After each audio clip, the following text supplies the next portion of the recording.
want to welcome everyone to our She Changes the Game Lunch and Learn series. And today's session is about the targeted recruitment strategies for women coaches and the best practices from the field. Just to give you a few statistics, right? I always like to do that starting out so that we know where we are when we're talking about women coaches. So in college athletics, women hold 8.6% of head coach positions of men's Division I teams. Women hold 10.6% of the positions in Division II and 12.2% in Division III, and that's for NCAA men's programs. For women's teams, women hold only 40.8% of all head coaching jobs. So we still have some work to do. And women only make up about 10.5%. Is that number accurate now? I know you're in athletic administration. You're all about the administration, Monique. So about 10.5% of Division I as athletic directors. I think it's gone down. It's gone down, exactly. And that's what we're seeing with some of these numbers in terms of the more leadership, the more we get into Title IX, those numbers are starting to go down again. And so that's why we're here. We really want to make a difference. And part of that starts with getting women into coaching positions. When we're talking about youth sports, only about 25% of youth coaches are women in the United States. And so our goal at Up2Us Sports, Monique, I know I'm introducing you to who we are and what we do, but we have our She Changes the Game initiative, in which we've pledged that we want a coach force of 50% women to help keep our girls playing sports, number one. And so we've activated a partnership pledge to build community organizations, investment in hiring more women coaches. We want to prioritize the recruitment of women.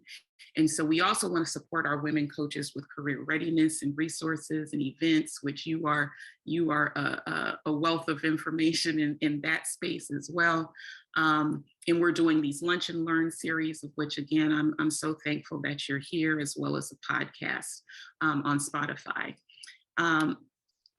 Some of the barriers, let's get into it, Monique, because some of the barriers that women coaches face, and it's the same in leadership as it is for coaching, right?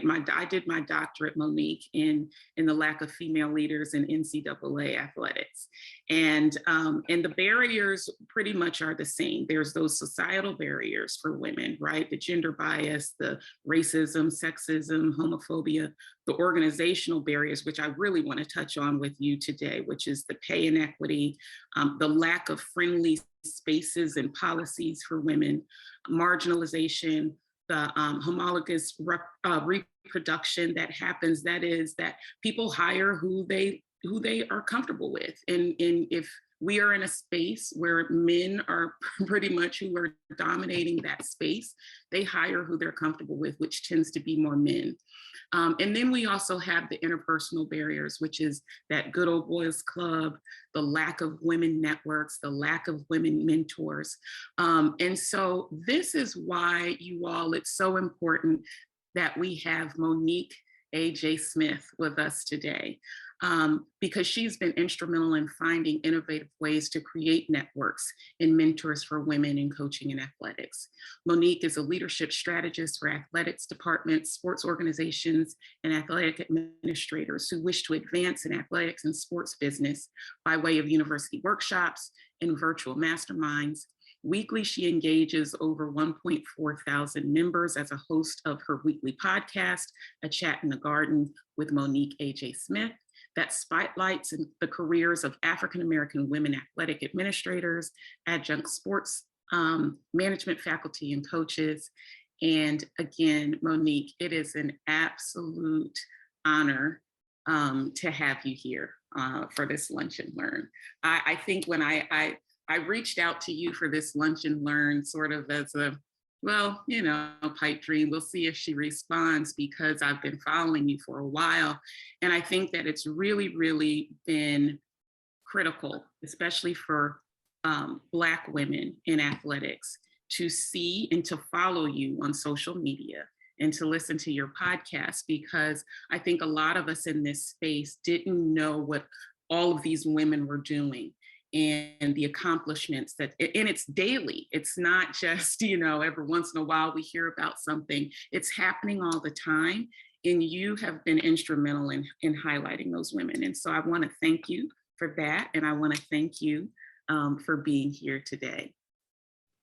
Well, I am so excited to be here with Up2Us Sports. It's been exciting to learn about what you are doing, which is really important because we got to be able to identify the pipeline. And that has just been me since the beginning of time, because when you are first, everybody celebrates that, but you need to make sure that you're not the last. And so that's been my mantra since 1990. So Monique, can you tell us about your journey a little bit? Because I think it's interesting how you got into sports, why this is even important for you, why highlighting women in the field, it has become sort of this charge for you, and why it's so important. What's that journey been like? Well, I went to Hampton University and I majored in communications, but I kept scores in the 8th grade. So sophomore year, there was a sign on a bulletin board at Hampton University that said sports PR for the CIAA. So I was a sophomore. It was January, I want to say 1988. And I said, oh, I think I could probably do that, because I could write sports stories, because that's what I like to do. I would write my story and be able to look at the local newspaper to see, did I cover the same thing? And so I did that. It was myself and 3 other guys. And my internship was to select the player of the week and coach of the week and put up the stats, by hand. There was no computerized, the screen was green, okay? The stats came in on this teleprompter thing. So it's way back then. And so I did that, and then I joined the sports information student group with Hampton University my junior, my senior year. And did a lot of, and thought I was going to television, because that's where I got my internships otherwise. Intern at BET, intern at a local TV station, but always in promotions. Okay. So the first job I got straight out of college was sports information director at St. Paul's College in Lawrenceville, Virginia. I was blessed to have Jeanette A. Lee, the very first woman athletic director in the CIAA, to be my boss. Nice. And I just watched how she functioned. She didn't function, and she was also a women's basketball coach, had been there for 30 years. And she was very student focused. I mean, you could be a male student athlete, you could just be a regular student and you need a letter written because you got in trouble and you want to have a hearing. She would speak on your behalf. And I saw how all the alumni would come back and always support her. And this is the key, how she was able to engage with people, with the men that were before her. And when I tell you the 2 men who put her in that place, Coach John McClendon was her college coach and professor who told her to take the job. And Dr. Leroy Walker, who was the president of the United States Olympic Committee, former president of North Carolina Central, he coached her and taught her in high school. So I saw where she didn't have any that looked like her, but these men, as they say, how did the turtle get on the post? Somebody put you there. And so the reason why I said that is because I was the first and only. The guys in my internship didn't treat me too nicely. You know what I mean? And so I had a chip on my shoulder. But I watched how she was able to do what she did without she didn't have a chip. So I had to knock that off just a little bit, become a little bit more. And she would tell me all the time, because I'm trying to be protective of myself and the image. And I look younger than what I am. Like I'm 54 now. So imagine at 22, you know? And so unfortunately, she died after 1 year, and all of the players and most of the administrative things fell upon me, and I had to grow up really fast. Sure. She had recruited like 6 girls on the basketball team, and they never had her to coach because she got sick and stayed out the whole year. So I began to be that financial aid person. I stayed in the dorm for Christmas. I ended up traveling with softball and volleyball, and we're all very close to the day. Sure. That was 37 I can years. imagine. And so I became an interim athletic director at 28 years old, and got that opportunity. I was working at the Olympics in the press room, and the president tracks me down in the press room and says, the athletic director left, and I'm going to need you to take over. And I was like, huh? What do you mean? I mean, I know I've been taking over some stuff because I was the most consistent person, and we have a problem, I figure out how to solve it. Sure. That. But I said, I don't know. And I said, let me think about it. Well, that night, the bomb went off. And I said, life is short. My counterparts would learn on the job. That's why we have so many male coaches. Sure. They hadn't played volleyball, but they're going to become the volleyball coach. Sure. And so I said, I would do that. And that was a real big blessing for me. Served on a lot of NCAA committees. Sure. And was able to fight that fight when it came to selecting people for committees. Sure. And so I'm proud of that part. And then I left and went to Division I for 2 years. I was compliance director for University of Maryland Eastern Shore. And then the commissioner of the CIAA said, come on back home. And I said, well, I can't come back and do the same thing I did as an intern. He said, absolutely. You come in and you bring somebody the energy, do what you don't want to do. And that's what I did. I brought a young lady, was trained by the same sports information director I was, Conaway. And I became director of championships, director of governance, and essentially chief of staff. And I remained in CIAA for 13 years. And because I was SWA for the conference, and one of the first in the country that have a SWA in that namesake, some of the things we're going to talk about today, I'm going to share some of the things that I was able to do. Sure. And I start with that, Monique, for a really important reason. Our last Lunch and Learn, we talked about what that pipeline looks like for women in athletics, and that it generally starts with, you have to be a player first, and then you have to go to coach, and then you have to do that. And you did exactly what most men are usually how they get their positions, right? And so what I wanted people to see is that it does not have to be that trajectory. It doesn't have to be. And I want to talk about, because you've worked with a lot of organizations and universities and help them in terms of building their cultures and their structures and what it should look like. So I guess what I want to know from you is, what role does the organizational culture play in the recruitment of and retaining women in sports? Because does it start there? Does it have to be that an organization recognizes we've got to get more women in and our culture doesn't really support that? Is that where it starts, or how do we even get to the point where organizations recognize that? Well, let's just go with the last question. How do we do that? We educate to influence, okay? And so Title IX is always a door opener to that discussion. And one of the things I was able to press upon the senior women administrators in the conference, the different institutions, that no one wants to do this EADA. So, which is a federal document that displays how you are allocating your dollars when it relates to women and men.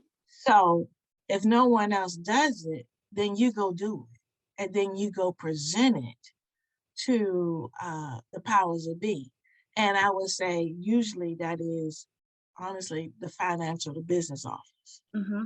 And Mm-hmm. usually, and that's where I started consulting, because what I did is I took every institution. First, I trained all the women how to do the EADA. I said, don't give it to the people, I forget what they call them, but the research or whoever, they have no clue about this document. Mm-hmm. So you say you do. And then when you get the understanding, because you know what the bottom line and where people are spending money, Mm-hmm. that becomes a door opener, because they don't know, but then you do know, then you become the expert. Sure. And then some small things, such as you'll find out that the business office is taking money out of your account to pay for all the ticket people, and you didn't even know that. And you didn't know how much money they were, because you don't they don't even want to show it to you. There's Mm-hmm. no paper trail. Sure. Okay. So then when you see that, you'll be able to say, here's the cost savings. So when I did that for the institutions, then I would take it and I present it to the board, all the presidents. So I'm in the conference office. There's a board meeting with all the presidents. And I say, as a matter of fact, this was my very first board meeting. This is the very first introduction to me that they received. Mm-hmm. I said, let me show you how you really look. Okay, because you say you're doing this for this, but then you have no women coaches. Mm-hmm. You don't have any money in recruitment. Mm-hmm. So therefore you can't prove that you're going to have a history of increasing opportunities. Mm-hmm. You know? So I show all this, and then they a little bit embarrassed. And then I say, I think at that time, I said, you do realize the 35th anniversary of Title IX is coming. And every year it does come. They pick institutions to highlight who was not doing it. I know you don't want it to be you. Mm-hmm. So that's when I know I'm called to board meetings of their institutions. Mm-hmm. Mm-hmm.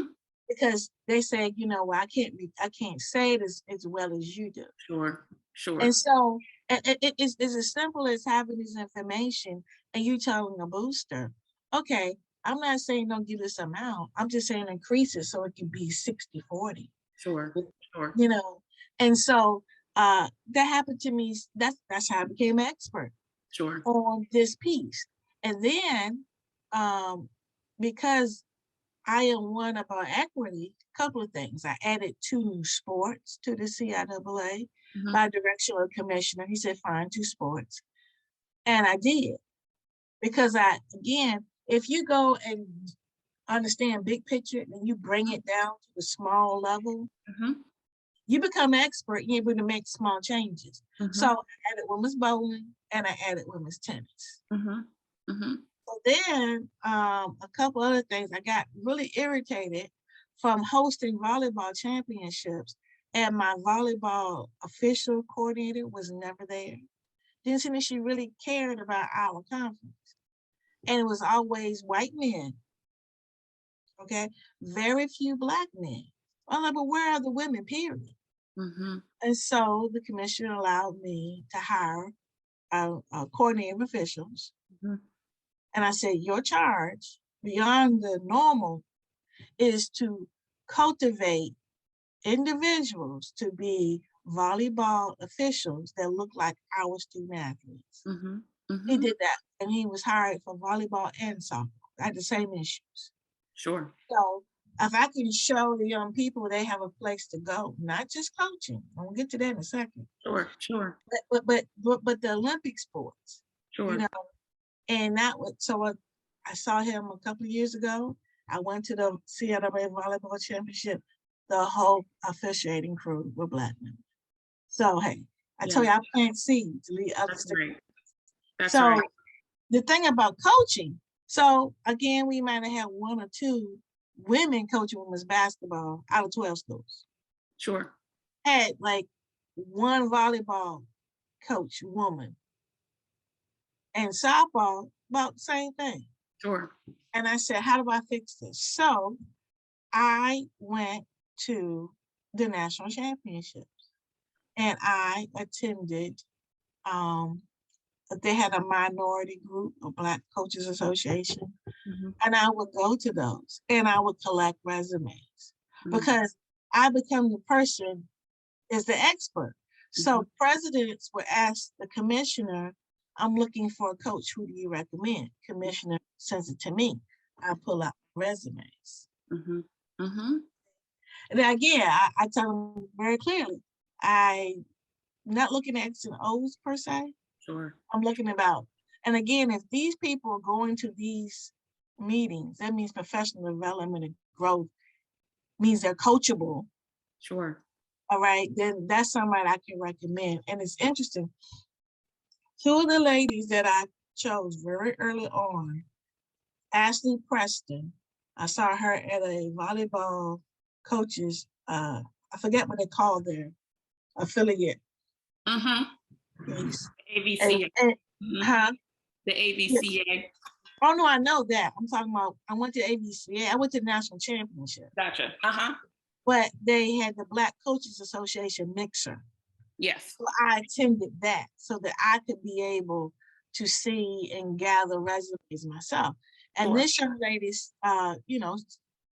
stepped up and said, and I was like, oh, this is great. Yeah. And so I always recommended her.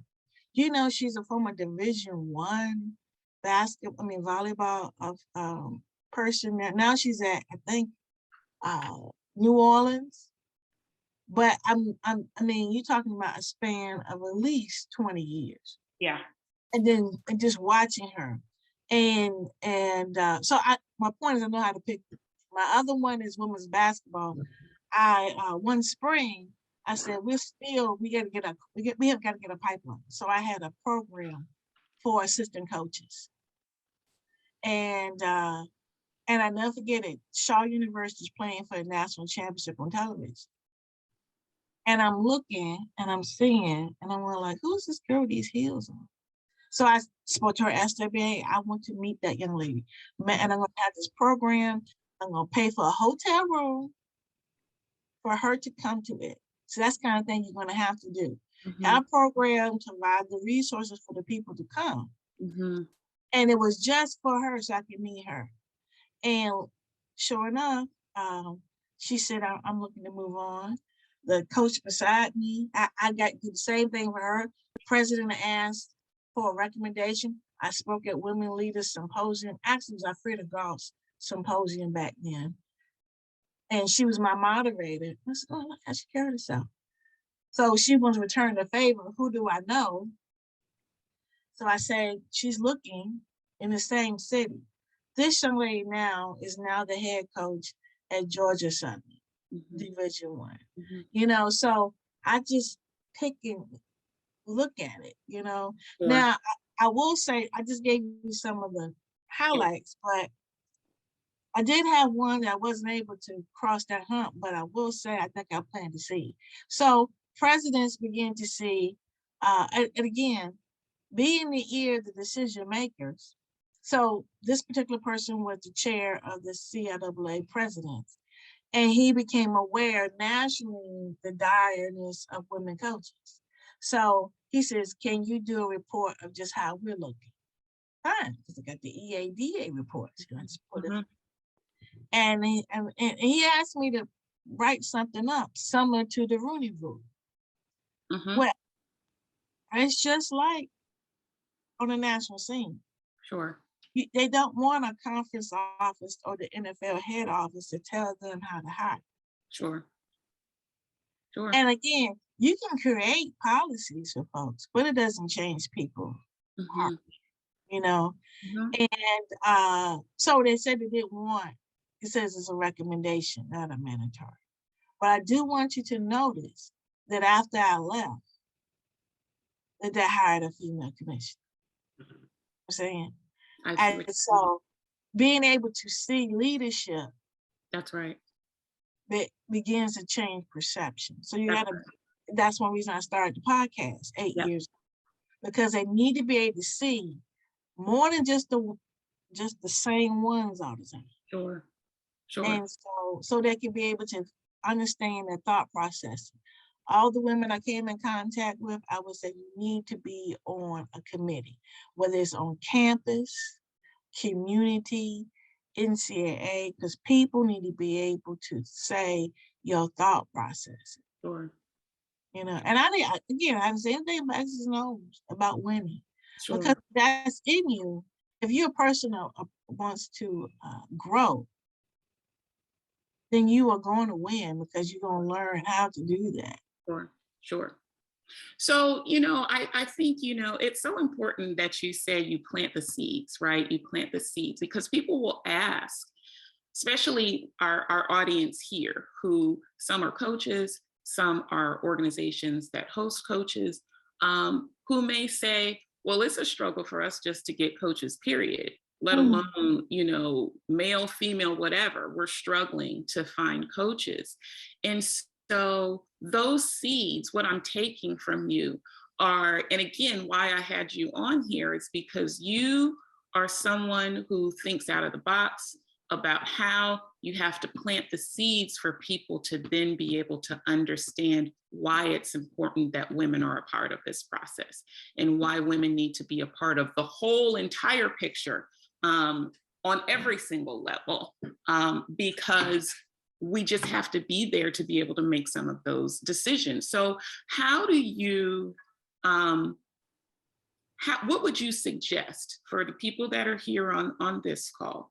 What would you suggest for them to think outside of the box of their normal way of trying to recruit coaches, women coaches, and to think about why that's advantageous for their organization to do so?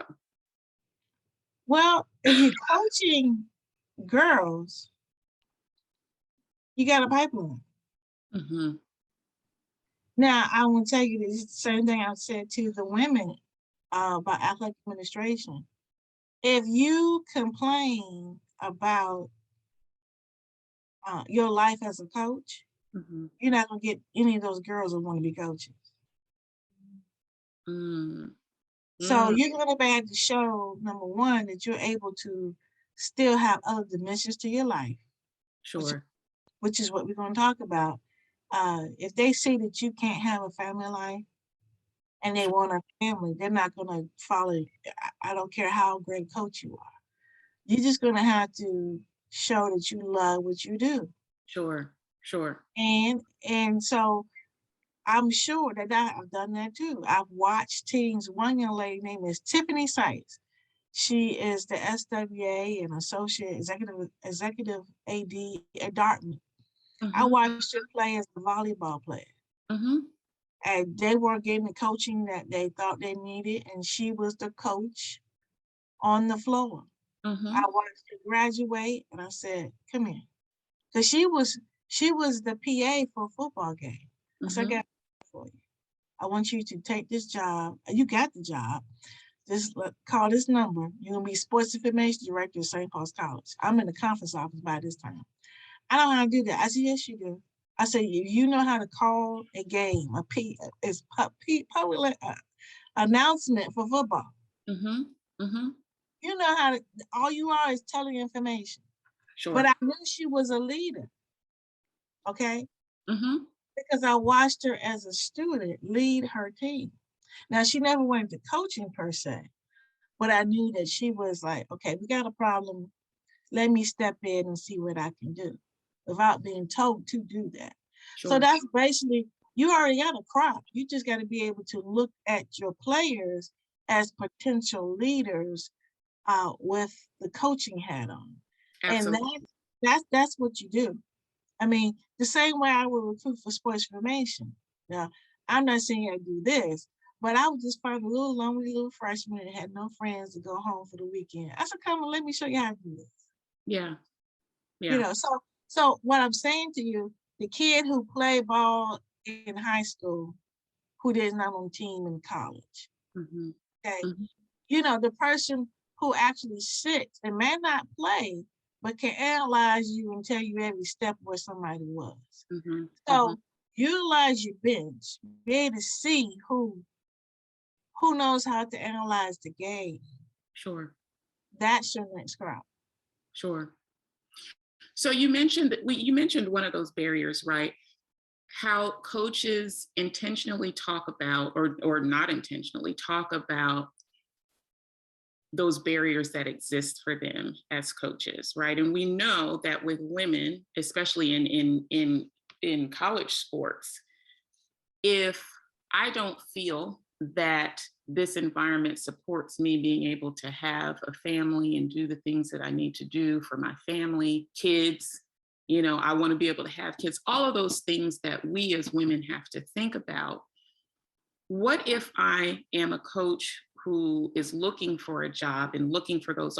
Is there something I should be looking for within those policies that exist within organizations to say whether this is a right fit for me or not, because the barrier is too great? Well, they can't ask you if you have any kids. That's against the law. Okay. But you can ask questions that opens dialogue. And I would say, you're looking for alignment. You can't be so excited about getting opportunity that you don't ask the questions. I teach in my executive coaching the 4 agreements. One of the 4 agreements is don't make assumptions. So you have to ask questions so that you don't make assumptions. Because when you make assumptions, you become bitter and angry because you didn't ask the right questions. Sure. You got to really have great self-awareness of yourself. So some of those questions would be, and actually I've done this with some of my folks. I had one young lady who was afraid to step out from a job because she says, oh, my mother-in-law is our babysitter. We can never leave. I'm like, okay, do you believe in your abilities as a coach?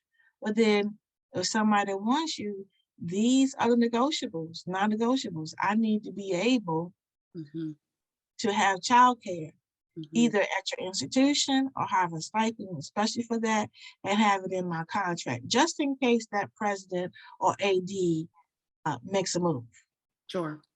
Those type of things. And she was able to do that. When we made another move, we made the same statement. And they did not have childcare within the institution, but she got an additional stipend for that. And so, kids will get older. So it's not like it's a permanent situation. Sure. But it's like anything. It's like with diversity and inclusion. If a person can't bring their whole self, you're not gonna get the best self. Sure. And so, for me, as a assistant AD at St. Paul's, that was something that really bothered me. I was tasked to find the women's volleyball, system basketball, and head softball. And she came. She was pregnant when she did the interview. I had no idea. And I don't think she did either. But the policy was that the child could not travel on the bus. So I had someone else to travel behind the bus with the child. Sure. That was my call to do that. Absolutely. But it always bothered me, like, okay, this got to be something. And so I went to conferences and I would always look to see. I remember reading the manifesto of the travel party for University of Tennessee. And Pat Summitt had a nanny traveling with her. So that's Power 5 business, but again, you have an example. Sure. You know what I mean? And so those kind of questions, will you have, and this happened to me recently. Young lady did ask the question and said they're family friendly and your child can't come on campus, but they failed to say can't come on campus until after 5. Okay. So, but she happens to be an athletic director, and she was just, I said, girl, you make enough money. Just pay somebody to pick a child. Okay. Sure. I mean, but it's that guilt. Like, I want to, no. You can manage that. Manage the care. I'm actually a caregiver for my mother. Sure. But I'm not actually doing it. Right. I'm managing the care. That's right. And I'm texting, can you go pick up this medicine? Can you schedule this? Sure. So you gotta go ahead and get rid of guilt, number one. Sure. And be able to express your needs. Another thing, and a group of women, we were trying to which it fell through because somebody else took it on, but it didn't do it as we saw it, which was to acknowledge those institutions that are family friendly with the best practices by rewarding them, like highlighting them to maybe say they do it right. Because again, the hiring world is competitive. Sure. And so you have to use that carrot the way to say, Absolutely. okay, so-and-so was doing this, so you are doing something very similar. Sure. Yeah.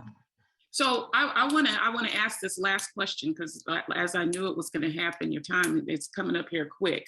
But I want to ask a question that's in the chat, and that is similar to, being innovative in terms of hiring. How do we empower women in our communities to know that opportunities in these fields are for them? Well,